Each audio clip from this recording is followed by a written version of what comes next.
آقا مجھے ساتھ لے لو، میں مجرم ہوں آقا مجھے ساتھ لے لو، کہ رستے میں بھیجا وجہ تھانے والے، کہ رستے میں بھیجا وجہ تھانے والے۔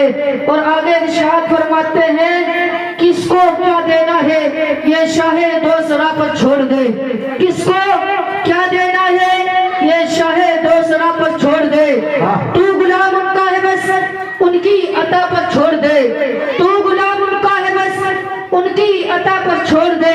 اور کیا ہے سنت کیا ہے بدعت فیصلہ تو خود نہ کر، کیا ہے سنت کیا ہے بدعت فیصلہ تو خود نہ کر، یہ بریلی کے امام احمد رضا پر چھوڑ دے، یہ بریلی کے امام احمد رضا پر چھوڑ دے۔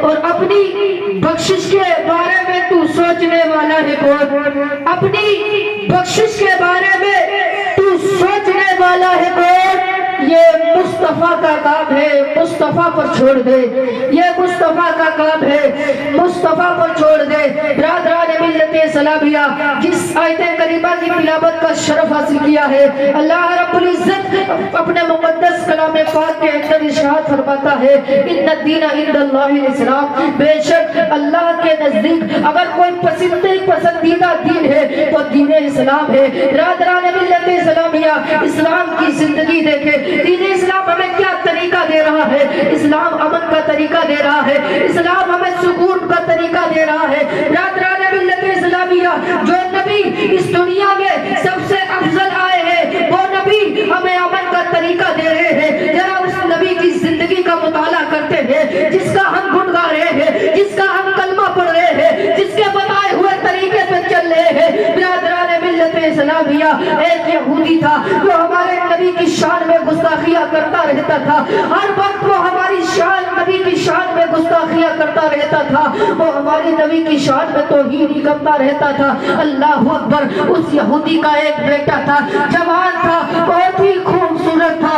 ایک دن یہودی باپ بلاتا ہے، کہتا ہے میرے شہزادے، اے میرے لاڈلے، میں تجھے ایک نصیحت کرنا چاہتا ہوں، میں تجھے ایک بات بتانا چاہتا ہوں۔ بیٹا آتا ہے، باپ کی بارگاہ میں حاضر ہوتا ہے، کہتا ہے ابا جان بتائیے، ابا جان کیا کہنا چاہتے ہیں؟ تو باپ کہتا ہے میرے شہزادے، اے میرے لاڈلے، میں تجھے یہ بات بتانا چاہتا ہوں، عرب میں یہ محمد نام کا انسان ہے، ایک مسلمانوں کا نبی ہے، اگر تجھے وہ کہیں بھی نظر آئے، تجھے وہ کہیں بھی دکھے، تو ان کا مذہب مت سویکار کرنا، ان کا کلمہ مت پڑھنا، بلکہ اگر تجھے کہیں بھی نظر آئے تو ان کو پتھر سے مارنا۔ اللہ اکبر۔ ادھر باپ ٹریننگ دے رہا ہے کہ پیغمبر تجھے نظر آئے تو انہیں پتھروں سے مارنا۔ ابھی اس یہودی نے میرے نبی کو دیکھا نہیں تھا، ابھی اس یہودی نے میرے پیغمبر کو جانا نہیں تھا، ابھی اس یہودی نے میرے سرکار کو سمجھا نہیں تھا۔ ایک روز مدینہ شریف کے راستے پر کھڑا ہو جاتا ہے، سوچنے لگتا ہے مصطفیٰ جان رحمت صلی اللہ علیہ وسلم اسی راستے سے گزرتے ہیں، اسی راستے سے نکلتے ہیں، آج اگر مصطفیٰ اسی راستے سے گزریں گے، آج نبی اس راستے سے گزریں گے تو میں ان کو پتھر سے ماروں گا، میں ان کو تکلیف دوں گا۔ اللہ اکبر۔ یہودی نوجوان انتظار کر رہا تھا کہ پیغمبر گزریں گے، میں جسے تکلیف دوں گا، میں ان کو پتھر سے ماروں گا۔ اللہ اکبر۔ جیسے ہی میرے مصطفیٰ سامنے آتے ہیں اور نگاہ نبوت اس یہودی پر پڑتی ہے تو اس کے دل کی دنیا بدل جاتی ہے۔ آیا تب پتھر مار گئے، اب نبی کا دیوانہ ہو گیا ہے، اب نبی کا عاشق ہو گیا ہے۔ اللہ اکبر۔ اب وہ دیوانہ ہو چکا ہے، آیا تب پتھر مارنے اور دیکھا ہے نگاہ نبوت میں مست ہو گیا ہے۔ اللہ اکبر۔ پتھر ڈال دیا ہے، دیدار کرنے کے بعد گھر واپس ہوتا ہے، پھر دیدار کرتا ہے، پھر بہت زیادہ بیمار ہو جاتا ہے۔ ایک دن باپ آتا ہے اور کہتا ہے میرے شہزادے، اے میرے لاڈلے، تو اب اس دنیا سے جانے والا ہے، اب تو اس دنیا سے نکلنے والا ہے، اگر تیرے دل کے اندر کوئی آخری تمنا ہو تو بتا دے۔ اے میرے شہزادے، اگر تیرے دل کے اندر کوئی آخری خواہش ہو تو بتا دے۔ اللہ اکبر۔ باپ رو رو کر کہتا ہے، بیٹا کہنے لگتا ہے ابا جان اگر میری آخری تمنا پوری کرنے کا وعدہ کرو، اگر میری آخری خواہش پوری کرنے کا وعدہ کرو تو میں ایک دل کا راز بتانے جا رہا ہوں۔ باپ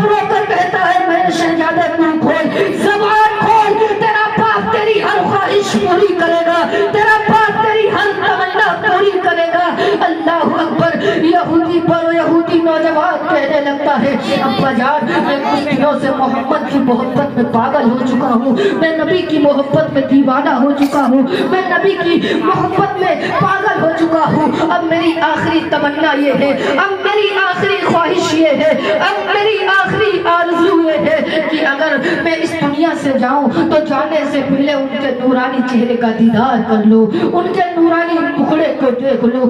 اللہ اکبر، یہودی باپ نے اتنا سنا، اس کا چہرہ غصے سے سرخ ہو جاتا ہے، لال ہو جاتا ہے، لیکن بیٹے سے وعدہ کر چکا ہے تیری آخری خواہش پوری کروں گا، تیری آخری تمنا پوری کروں گا۔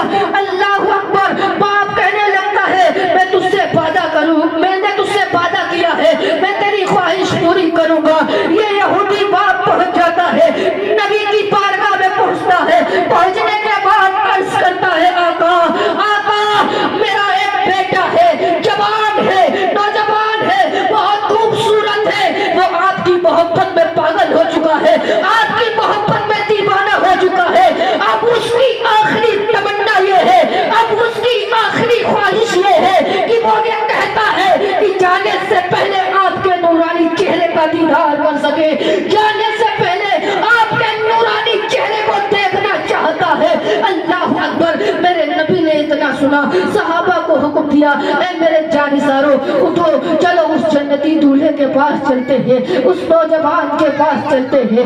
اللہ اکبر، یہ نورانی قافلہ پہنچ جاتا ہے، پہنچتا ہے، بھاگ کر جاتا ہے اور کہتا ہے میرے شہزادے، اے میرے لاڈلے، اے میرے بیٹے، ذرا آنکھیں تو کھول، تیرے سامنے تیرا پیغمبر موجود ہے، دیکھ تیرے سامنے تیرا محبوب موجود ہے، دیکھ تیرے سامنے تیرا دیپ محبوب موجود ہے۔ اللہ اکبر، جاتی ہوئی روح میرے نبی کا نام سن کر واپس آ جاتی ہے۔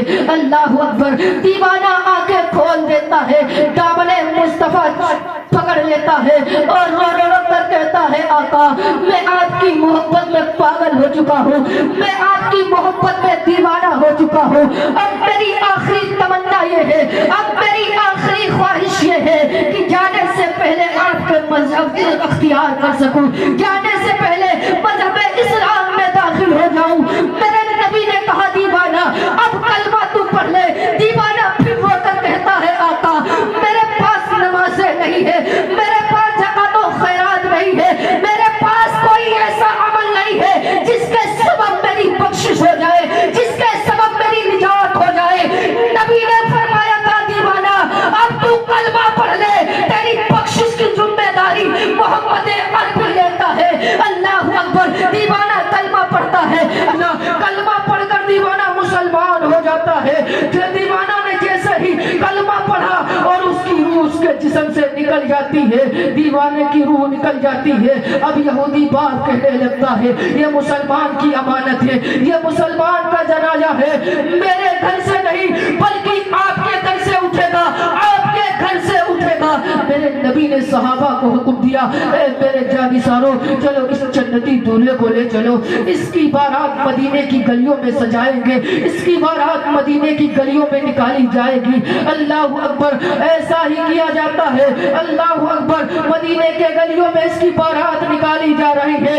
المختصر المختصر المختصر، نبی کریم صلی اللہ علیہ وسلم کو کسی دیکھنے والے نے دیکھا کہ کیا دیکھا ہے کہ نبی کریم صلی اللہ علیہ وسلم اپنے پنجوں کے بل چل رہے ہیں۔ کسی نے پوچھا آقا آپ کے پنجوں کے بل چلنے کی وجہ کیا ہے، آپ آج پنجوں کے بل کیوں چل رہے ہیں؟ نبی نے فرمایا سنو، آج آسمان سے اتنے فرشتے آئے تھے کہ زمین پر قدم رکھنے کی جگہ نہیں رہ گئی ہے۔ شاعر پکار اٹھتے ہیں کہ محمد سے وفا تو نے تو ہم تیرے ہیں، یہ جہاں چیز ہے کیا لوح و قلم تیرے ہیں۔ اور دوزخ میں ان کا چاہنے والا نہ جائے گا، دوزخ میں ان کا چاہنے والا نہ جائے گا، کیونکہ رسول پاک سے دیکھا نہ جائے گا، اور جنت میں وہ رسول ہمارا نہ جائے گا جب تک کہ ہر ایک امتی بخشا نہ جائے گا، بخشا نہ جائے گا۔ پروردگار عالم کی بارگاہ میں دعا ہے میرے بولنے کے درمیان کوئی غلطی ہو معاف فرمائے۔ وآخر الدعوانا الحمدللہ رب العالمین۔